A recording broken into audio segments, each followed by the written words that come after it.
가정 예배. 말은 익숙하지만 실제로 실천해 보려면 쉽지 않은 일인데요. 미주복음 방송이 가정의 달을 맞아 진행하고 있는 우리 집 가정 예배 이야기 공모전에 참 좋은 본보기가 되고 있는 교회가 있어서 오늘 이 시간 초대를 했습니다. 바로 동부 사랑의 교회인데요. 동부 사랑의 교회는 월드미션 대학교와 함께 거룩한 기억의 공간 가정이라는 주제로 52가정이 52주 동안 가정 예배 완주하기 프로젝트를 시작했는데요. 오늘은 이 귀한 사역을 이끌고 계신 동부 사랑의 교회 우영화 목사님을 모시고 가정 예배에 대한 실제적인 이야기와 도전의 메시지를 나눠보려고 합니다. 우영화 목사님 함께하고 계시는데요. 인사 나눠볼게요. 안녕하세요, 목사님. 네, 안녕하세요. 아침마당 청취자 여러분. 네. 저는 동부 사랑의 교회를 섬기고 있는 우영화 목사라고 합니다. 귀한 자리에 초대해 주셔서 감사하고요. 오늘 우리 대화 가운데 영적인 귀한 도전과 또 유익이 있었으면 좋겠습니다. 반갑습니다, 목사님. 반갑습니다. 네, 작년 11월에 뵙고 약 6개월 만에 저희가 다시 뵙고 있는데요. 그렇죠. 요즘 정말 바쁘시죠? 네. 정말 너무 귀한 사역들을 많이 하셔서 정말 사역 내용마다 참 마음이 이렇게 성도로서 너무 감사한 마음도 들면서 우리도 교회도 이런 사역을 했으면 좋겠다라는 생각이 들 정도로 정말 많은 사역으로 정말 바쁜 가운데 계시는데 이렇게 아침마당에 함께 해주셔서 감사합니다. 귀한 초대 감사합니다. 네, 요즘 동부사랑의 교회가 풍성한 나눔으로 우리 지역 교회와 성도님들에게 많은 도전을 주고 계십니다. 이 시간 통해 동부사랑의 교회 잠시 소개를 좀 해주실까요? 네, 저희 동부사랑의 교회는 창립한 지 18주년 된 교회입니다. 네. 제가 제2대 담임 목사로 부임을 해서 지금 7년차 사역을 감당해 오고 있고요. 네. 저희 교회는 이름 그대로 LA 동부 지역, 그러니까 치노 힐스에 위치해 있고요. 네. 성도들의 약 40%가 30대 40대일 정도로 굉장히 젊은 교회입니다. 네. 그래서 새 가족들이 이렇게 오시면 굉장히 역동적이고 또 발달하는 말씀들을 많이 해 주세요. 네. 저희 교회는 하나님께서 저희들에게 허락하신 다음 세대들을 믿음의 세대로 세우기 위해서 열심히 노력하고 있고요. 특별히 하나님이 보시기에 정말 기쁜 교회, 그리고 동시에 성도들이 행복한 교회. 네. 저는 이 두 가지가 다르다고 생각하지 않거든요. 네. 하나님 보시기에 기뻐하실 만한 교회라고 한다면 성도들도 굉장히 행복한 교회가 될 수 있다고 생각하고요. 네. 조금 더 욕심을 내면 그 사랑과 은혜가 우리에게만 머물러 있는 게 아니라 지역사회에 흘러갈 수 있게끔 노력하는 그런 교회가 되고자 온 교회 성도들이 마음을 모으고 있습니다. 그 욕심 하나님이 너무 마음에 들어 하실 것 같습니다. 네. 네. 목사님 5월 가정의 달인데요. 지금 말씀해 주셨다시피 다음 세대들을 위한 사역도 열심히 하고 계시고 또 가정의 신앙의 성장을 위해서 또 교회가 우리 성도님들과 함께 정말 열심히 으쌰으쌰 성장하는 그 가운데 있는데 저희 미주복음 방송이 요번에 월드미션 대학교와 함께 우리 집 가정 예배 이야기 공모전을 함께하고 있습니다. 때마침 동부사랑의 교회가 월드미션 대학교와 함께 가정 예배 완주하기 프로젝트에 들어갔다는 소식을 제가 접했어요. 네. 맞습니다.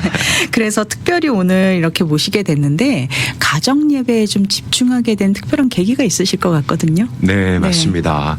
지금은 저희가 점점 잊어가고 있는데 전 세계 사람들에게 엄청난 충격을 줬던 사건이 있었죠. 바로 코로나 팬데믹이었습니다. 네. 이 시기에 그런데 기독교 교육 학자들과 또 전문가들이 한결같이 주장했던 게 있어요. 이제는 정말 다음 세대의 믿음의 양육과 훈련이 가정 안에서 이루어져야 된다는 거였죠. 네.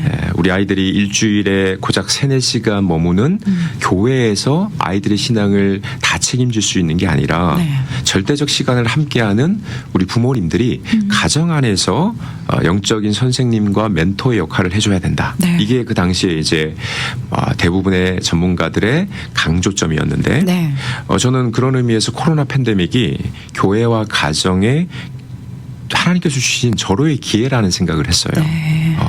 이때부터 우리가 가정 예배를 준비해야겠다. 가정 안에서 우리 아이들에게 정말 믿음의 전수가 이루어져야겠다.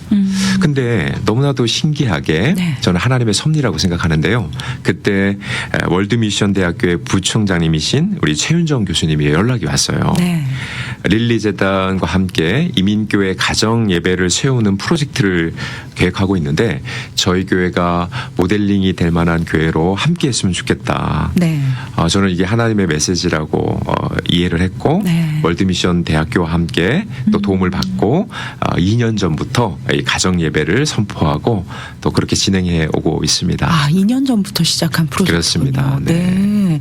이제 2년이라는 긴 시간이 지났으니 좀 열매가 맺힐 때도 된 것 같거든요. 네. 네, 오늘 기대하는 그런 또 열매도 우리 청취자 여러분들께서 함께 하실 수 있을 것 같습니다. 거룩한 기억의 공간 가정이라는 주제 타이틀이 너무 좋거든요, 목사님. 어떻게 이 프로젝트가 시작됐는지도 좀 궁금해요. 네. 저는 그 목회자 가정에서 자랐는데요. 네. 어려서 부모님과 함께 가정 예배를 거의 매일 드렸던 것 같아요. 근데 그 시간이 때로는 따분하고 좀 어렵기도 했지만 지금 돌아보면 온 가족이 함께 찬양하고 말씀을 암송하고 또 기도했던 그 시간이 저에게는 정말 좋은 거룩한 추억으로 남아 있어요. 그러니까 가정은 그 어디에서 우리 아이들이 누릴 수 없는 거룩함과 또 행복을 누릴 수 있는 천국 공동체라고 생각하거든요. 네. 그러니까 이 가정 예배를 통해서 우리 아이들이 부모님과 소통하고 또 세상에서 누릴 수 없는 참된 기쁨과 행복을 누리기를 원하는 거죠. 네.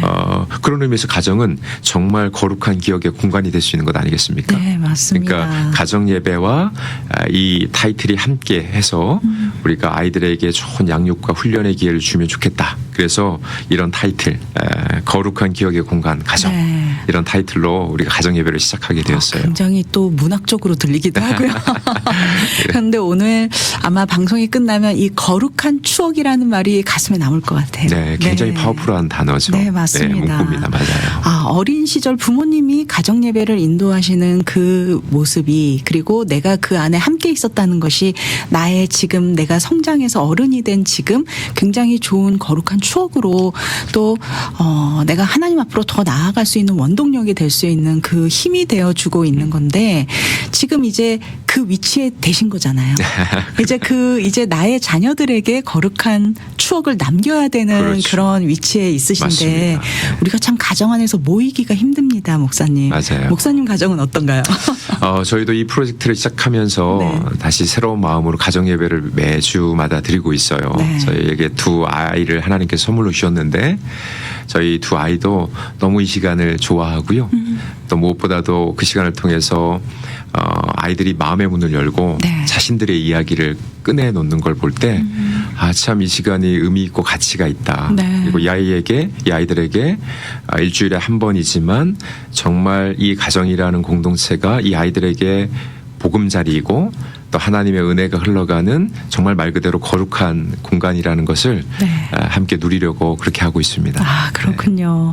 사실 어른 입장에서는 엄마, 아빠, 부모의 입장에서는 아이들을 그런 마음으로 하지만 또 아이들의 입장에서는 이 시간이 굉장히 어려울 수도 있는데 처음에 시작은 어렵지만 하루가 지나고 이틀이 지나고 1년이 지나고 2년이 지나고 시간이 가면서 아이들도 성장을 하면서 그 믿음도 같이 성장을 하는 거잖아요. 그렇습니다. 그 시간을 부모님이 아니면 누가 마련해 주겠습니까? 맞습니다. 네. 정확한 말씀이세요. 네.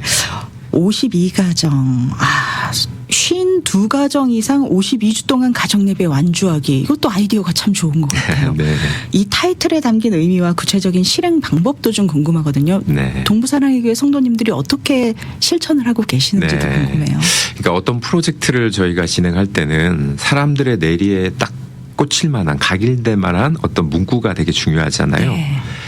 뭐 우리가 다 아는 대로 1년은 52주 아니겠습니까? 네. 그러니까 52주 매주마다 예배를 드리되 적어도 52가정 이상이 네. 이 프로젝트에 동참을 하면 좋겠다. 이런 마음을 가지고 네. 그러니까 음료를 맞춘 거죠. 네. 52주 동안 52가정 이상이 우리가 이 프로젝트에 함께 동참하자.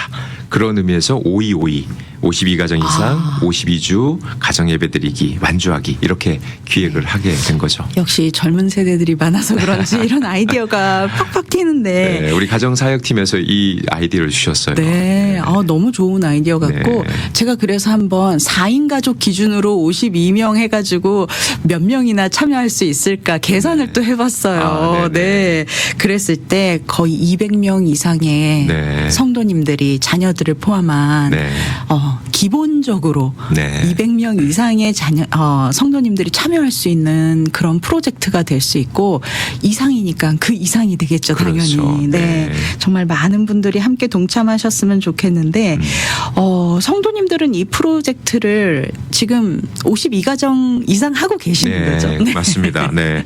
감사하게도 그 배인 100여 가정이 그 사인업을 해주셨어요. 할렐루야. 네. 그리고 지금 2년째 계속 잘 동참해 주고 계시고요. 네. 정말 중요한 것은 이제 이 가정 예배를 한번 시작하는 게 중요한 게 아니라 꾸준하게 가는 게 되게 맞습니다. 중요하잖아요. 네. 그래서 계속해서 독려하고 또 격려해 주는 일이 굉장히 필요한데 제가 이제 특별히 설교 중에 이 믿음의 전수가 부모로부터 이어져야 된다라는 것들을 계속해서 강조를 하고 있어요. 네, 그리고 저희가 1년에 몇 차례 패밀리 워십이라고 온 세대가 통합해서 드리는 예배가 있는데 그때 좋은 가정 예배의 은혜와 간증들을 함께 나누고요. 또 시상도 하고요. 또 감사하게도 우리 그 월드 미션 대학교에서 도와주셔서 여러 가지 부모 코칭 세미나나 또 부부 세미나 또 가정 예배 세미나를 연중에 계속 저희가 개설을 해서 우리 부모님들을 격려하고 도와주는 일들을 하고 있습니다. 네. 또 이 교회 문화적으로 이 신앙 공동체 문화적으로도 가정에서 이렇게 예배가 세워지는 것에 익숙한 자녀들이 결국은 온 세대 예배 우리 조부모님부터 시작해서 정말 우리 자녀 세대까지 함께 드리는 예배가 더 편안해지고 익숙해지고 기뻐하는 예배로 드려질 수 있을 것 같아요. 정확한 지적이신데요. 가정 예배를 하면서 우리 아이들이 정말 문화와 언어를 뛰어넘는 이 통합 예배, 원처치의 개념을 이해하게 되었어요. 그래서 그 예배에 심지어 EM까지도 동참을 하는데 저희가 지지난주 금요일 날 패밀리 워십을 드렸는데요. 너무 은혜가 되었어요. 이런 예배가 정말 천상에서 드리는 예배가 아닐까. 언어와 문화를 뛰어넘는 세대를 뛰어넘는 성별을 뛰어넘는 엄청난 예배가 은혜롭게 드려졌죠. 저는 그 기초에 가정 예배가 있다고 생각해요. 결국은 작은 나의 가정에서 작게 드려지는 예배로 시작을 했지만 결국은 온 세대가 함께 예배를 드릴 수 있는 정말 하나님이 원하시는 그런 우리의 예배의 모습이 만들어질 수 있는 발판이 될 수 있겠다. 맞습니다. 정확한 말씀이세요. 그런 의미로 지금까지 이렇게 프로젝트를 2년간 쭉 진행을 하시면서 좀 특별히 기억에 남는 가정들도 있을 것 같아요. 좀 간증들이 많이 나왔을 것 같거든요. 어떤가요? 네, 제가 정말 많은 저희들 간증과 그런 은혜들이 나누어지는데요. 제가 아까 말씀드렸던 지지난주 패밀리 워십에서 그 나누어 주셨던 한 가정의 간증문을 좀 한번 읽어드리면 저는 그게 가장 우리 청취자들에게 큰 은혜로 다가올 것 같습니다. 제가 한번 좀 소개해드려도 될까요? 제가 읽어드릴게요. 안녕하세요. 저는 김소영 집사입니다. 이 간증 속에 살아계신 하나님만 드러나고 높여지길 원합니다. 가정 예배를 드리고 싶다는 생각을 했는데 방법도 잘 모르겠고 무엇보다 아이들이 과연 협조적으로 할 수 있을지에 대한 의문으로 시도조차 하지 못했습니다. 동부 사랑의 교회에서 가정 예배에 대해 강조하고 독려해 주어서 의외로 아이들도 거부감 없이 시작할 수 있었습니다. 대단하게 시작하지는 않았습니다. 교회에서 주는 가정 예배 가이드에 있는 대로만 했습니다. 첫날부터 막내가 자기가 목사님 역할을 하겠다고 나서서 가족들 중 한 명을 지목하여 기도를 시켰고 지목받은 사람은 가이드에 쓰여진 기도문을 읽으면서 시작했습니다. 작년 1년 동안에는 나는 예배자입니다 라는 찬양을 예배 때 불렀고 2025년도부터는 찬양을 바꿔서 충만이라는 찬양을 계속해서 부르고 있습니다. 성경 말씀을 읽고 가이드의 질문을 돌아가면서 나누고 기도 제목을 돌아가며 이야기하고 그 기도 제목으로 이 또한 막내가 지목한 사람이 대표로 기도하고 마지막 기도문으로 마칩니다. 처음에는 막내 눈치를 보며 15분 안에 끝내려고 노력했는데 점차 말씀 은혜 나눔이 길어지고 기도 제목 나눔도 길어지고 있습니다. 그날 진행되는 막내의 컨디션에 따라 빨리 진행되기도 하고 길어지기도 하는 것 같습니다. 가정예배를 꾸준히 하며 습관화되도록 노력했고 이제 어느 정도 우리 가족의 문화로 정착했다고 생각이 들어 인도하신 하나님께 감사합니다. 저희는 미국에 온 지 이제 3개월만 더 있으면 꽉 찬 2년이 됩니다. 아이들이 이제 7, 8학년이 되었으니 딱 사춘기가 되려는 시점에서 미국으로 와서 아이들이 힘들어 했는데 특히 막내가 학교 생활도 교회 생활도 어려워했습니다. 주변에 교회를 잘 나오던 집사님 아이들이 교회에 나오지 않는 것을 본 적은 있지만 남의 일이라고만 생각했지 우리 아이가 그럴 거라고 상상도 못했습니다. 우리 가족에게는 있을 수 없는 일이라고만 생각했습니다. 부끄럽지만 실제로 우리 막내가 처음으로 교회에 가지 않겠다고 한 날은 제가 엄마는 그러면 죽는다고 협박까지 한 적도 있었습니다. 아니 협박이 아니라 진짜 죽을 것 같았습니다. 그래도 초등부 때는 주일 말씀 듣고 자기가 잘못한 게 있는데 딱 그것에 대한 말씀을 하셨다고 신기해하며 삶에 적용도 하고 저와 은혜 나눔도 하던 아이였는데 뉴스로 올라간 후로는 자기는 영어를 전혀 알아듣지 못하는데 왜 교회 가서 앉아 있어야 하는지 모르겠다고 했습니다.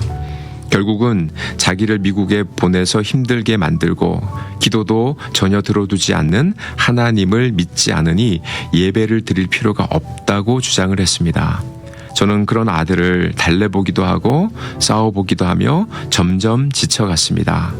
그리고 결국은 있을 수 없다고 생각했던 일이 생겼습니다. 아이가 한 번씩 교회를 안 나오게 되었습니다.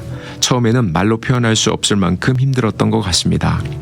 교회의 또 다른 또래 아이들이 즐거워하는 모습만 봐도 마음이 메어지고 눈물이 나서 저조차도 교회에 오래 있고 싶지 않고 교회 가는 것이 힘들고 어렵기 시작했습니다. 그런데 정말 감사한 건 하나님을 믿지 않아서 교회에 오지 않겠다고 한 녀석이 가정예배는 참석을 하는 겁니다. 여전히 목사님 역할을 하고 기도 제목을 내놓고 함께 찬양을 했습니다. 저도 처음에는 교회에 오지 않는다는 사실에만 매여 아이가 가정예배를 드리고 있는 것에 감사하지 못했었습니다. 그러다 매 주일 저녁에 하는 가정예배에서 오늘 엄마 아빠가 들은 설교에 어떤 은혜가 있었는지 이야기를 해주면 그것을 같이 듣고 있는 아이를 보며 교회에서 주일 예배는 드리지 않지만 이렇게 가정 예배로 목사님이 하신 말씀을 들려줄 수 있는 것이 감사했습니다. 또 가정 예배를 드리는 것도 예배가 아닌가 하고 생각하게 되었습니다. 그러면서 아이에게 희망이 보였습니다. 이 아이가 영원히 하나님을 떠날까 무섭고 매일 울며 하나님께 기도했는데 그때부터 제 마음에 평강이 생기고 하나님이 이 아이를 붙들고 계신다는 확신이 들었습니다. 저는 가정예배 시간 동안 더욱 주일 말씀에서 받은 은혜와 내가 살아오면서 있었던 간증들을 최대한 이야기해 주려고 노력하고 있습니다.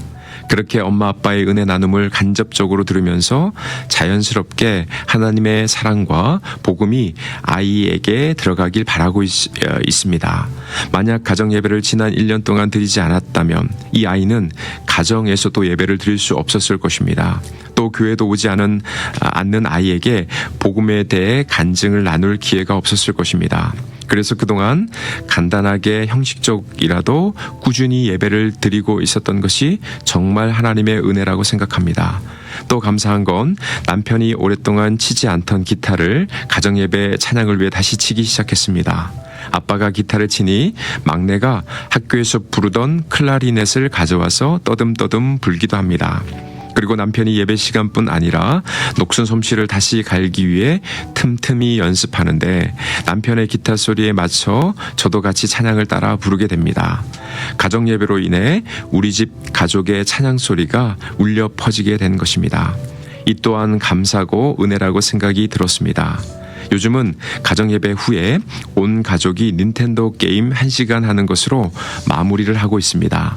게임을 싫어하고 못하게 하는 엄마까지 게임을 하니 아이들이 더욱 좋아하는 것 같습니다. 이렇게 하면 우리 아이들에게 가정 예배를 좋은 기억과 추억으로 만들어주지 않을까 기대하고, 그래서 훗날 아이들이 각자의 가정을 꾸리면 그때 부디 그들의 가정에도 가정 예배가 이어지기를 기도하고 있습니다. 동부사랑의 교회가 가정 예배를 시작한 게 우리 가족을 위한 하나님의 계획은 아닐까. 우리 가족 모두 미국에 와서 각자 힘든 시간을 보낼 때 예배로 하나가 되게 하고 우리 가정 안에 하나님의 살아계심을 알게 하시기 위한 뜻이 아닐까. 아이들뿐 아니라 나와 남편을 위해서도 정말 이 시기에 꼭 필요했던 것이 가정 예배였다고 생각이 듭니다. 우리 가족의 상황을 이미 아시고 준비하신 축복의 시간이라고 믿습니다. 가정 예배는 우리 가족뿐 아니라 모든 가정마다 상황에 맞는 하나님의 축복과 은혜가 기다리고 있을 것입니다.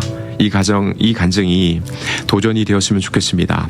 많은 가정이 교회에서만 만나는 하나님이 아니라 우리 집에서도 살아계시는 하나님을 만나는 경험을 하면 좋겠습니다. 아멘. 네, 이 간증 안에 등장하는 우리 막내 둘째 아이가 있잖아요. 이 아이가 최근에 교회에서 보면 얼굴이 얼마나 밝아졌는지 몰라요. 네. 그렇군요. 가정에서 예배를 통해서 이 아이에게 하나님께서 그 마음을 만져주시고 회복의 은혜를 누리게 하시는 것 같아서 정말 담임 목사로서도 이 가정을 볼 때마다 하나님의 살아계심을 느끼게 되는 것 같아요. 네. 네. 이거잖아요, 목사님. 네, 결국은 우리가 참 절망 가운데 있다 하더라도 또 가정 안에서 회복이 이루어진다면 정말 우리가 어딜 가서도 버틸 힘이 생기는 게 바로 가정이라는 것인데, 그렇습니다. 이 안에서 우리가 예배가 살아있으면 우리가 아무리 영적으로 힘들고 어려운 일이 생겨도 극복할 수 있는 가족이 있고 또 극복할 수 있는 또 하나님의 임재가 이 가정 안에 있는 거잖아요. 맞습니다. 네. 맞아요. 결국은 가정 예배를 통해서 이 아이가 다시 하나님 앞으로 나아올 수 있고 또 가정 예배를 통해서 부모님의 또 그 기도가 땅에 떨어지지 않는 그 기도의 열매를 또 우리 자녀를 통해서 부모가 또 은혜를 받고 맞습니다. 더 하나님 앞에 감사하는 모습으로 나아갈 수 있는 것. 우리 가정들이 다 이렇게 변화돼야 되지 않을까 싶습니다, 목사님. 네, 가능합니다. 네. 충분히 가능합니다. 아멘. 정말 너무 귀한 간증 나눠주신 우리 성도님께 너무 감사드리고 또 동부사랑의 교회 이 가정예배 프로젝트를 통해서 또 많은 가정들이 또 가정예배가 회복되고 또 아직 시작하지 못하신 분들도 이번 기회를 통해서 다시 한번 도전받고 작은 시간부터 아주 미약하게나마 시작할 수 있는 계기가 됐으면 좋겠습니다. 네, 저도 그러기를 바라고요. 네. 우리가 시작만 한다면 하나님께서 반드시 가정 예배를 통해서 역사를 이루실 거라고 저는 확신합니다. 아멘. 네. 가정이 살아야 교회가 살고 교회가 살아야 또 하나님의 천국 문이 활짝 열리지 않겠습니까? 아멘입니다. 네. 네. 목사님, 그런데 처음 가정 예배를 드리실 분들은 조금 부담되실 수도 있을 것 같아요. 어떻게 하면 우리가 쉽게 시작할 수 있을까요? 네, 네. 저희 교회가 가정 예배를 시작하면서 가이드를 만들어 드렸는데요. 네. 가장 먼저는 이제 기도로 시작하게 되겠죠. 네, 네. 근데 기도에 부담되는 분들이 많기 때문에 가족 구성원 누구든지 그저 그냥 읽을 수 있는 기도문을 저희들이 제공을 해드립니다. 네. 그 기도문을 그냥 읽으면 될 것 같고요. 네, 네. 그다음에 가이드 안에는 저희가 찬양곡 3곡을 늘 수록해요. 그리고 QR 코드를 이제 드리는데 핸드폰 찍고 들어가면 자연스럽게 그 찬양을 부를 수 있는 네. 유튜브가 연결이 됩니다. 그러면 그 유튜브에 따라서 찬양을 부를 수가 있는 거죠. 네. 그리고 이제 성경 본문을 가지고 말씀을 가지고 나눔을 하는데 이게 참 중요한 팁이 여기 하나가 있는데요. 저희가 유치부부터 유스, 작년, 심지어 EM까지 같은 본문을 가지고 주일날 설교를 해요. 그 이유가 가정 예배 때 네. 같은 본문을 가지고 설교를 들은 내용 가지고 나누게 하기 위함이거든요. 네. 근데 이게 굉장히 효과적입니다. 네. 그래서 주일날 설교를 들은 내용 가지고 가정 예배에 똑같은 내용으로 함께 나눔을 하는 거죠. 그리고 그래서 이제 사실은 네. 지금 간증 나눠주신 이 가정에서도 비록 자녀가 교회를 나오지 않았어도 우리가 같은 말씀으로 한 그렇죠. 주를 살아갈 수 있는 거잖아요. 그렇습니다. 네. 굉장히 파워풀한 거죠. 네. 네. 그렇게 하고 이제 마지막으로는 가족 식구들이 함께 그날 그 그 주에 기도 제목을 나누게 되고 함께 중보기도 하고 네. 주기도문도 마치는 형식으로 됩니다. 네. 근데 여기서 중요한 게요. 절대 형식에 매일 필요가 없다라는 거예요. 네, 네. 그리고 이걸 억지로 길게 할 필요도 없고요. 그저 아이들이 행복하게 나눌 수 있는 네. 편안한 시간으로 부모님들이 인도해 주시는 게 굉장히 중요할 것 같습니다. 일단은 우리가 그 정해진 시간을 하나님 앞에 함께 모여 하나님을 예배하기 위해서 함께 모인다라는 것 자체가 너무나 중요한 또 하나님이 보시기에 귀한 그런 모습일 것 같고 또 저는 그 아이디어도 굉장히 좋았어요. 어릴 때 막내 아이에게 네가 목사님 역할을 해. 그렇죠. 네, 아이들에게는 또 그게 색다른 또 거룩한 추억으로 훗날 그렇죠. 또 기억에 남을 수도 있을 네. 것 같습니다. 각 가정의 상황에 맞게 그렇게 그럼. 하시면 좋을 것 같아요. 네. 네, 이렇게 또 많은 분들이 오늘 방송을 듣고 나도 동부사랑의 교회 한번 방문해 보고 싶다. 또 이렇게 궁금해하시는 분들도 계실 것 같은데 목사님, 네. 교회가 어디에 위치해 있는지 그리고 교회 안내 문의 전화번호도 예배 시간 문의 전화번호도 좀 알려주시면 좋을 것 같아요. 네, 저희 동부사랑의 교회는 아까 말씀드린 대로 동부에 위치해 있는데요. 정확한 주소는 5540 셰퍼 애비뉴 치노 그리고 집 코드는 91710입니다. 네. 저희 교회 홈페이지는 www.east사랑.org고요. 전화번호는 909-590-3722가 되겠습니다. 네, 감사합니다. 네. 오늘 아침마당에서는 동부사랑의 교회 우영화 목사님과 함께 거룩한 기억의 공간 가정이라는 주제로 52가정 이상 52주 동안 가정 예배를 드리는 귀한 도전의 이야기를 나눠봤습니다. 가정은 하나님의 은혜를 가장 가까이에서 경험할 수 있는 예배의 첫 자리라는 말처럼 오늘 이 시간이 우리 각자의 가정 안에서 예배가 회복되는 새로운 시작이 될 수 있길 소망합니다. 미주복음 방송은 5월과 6월 가정의 날 캠페인의 일환으로 우리 집 가정 예배 이야기를 공모 중에 있습니다. 가정 예배를 통해 경험한 은혜와 변화를 나눠주실 귀한 간증 기다리고 있으니까요. 많은 관심과 참여 부탁드립니다. 우영아 목사님 오늘 귀한 사역의 이야기도 나눠주시고 정말 소중한 간증 나눠주셔서 정말 감사합니다. 초대해 주셔서 감사합니다.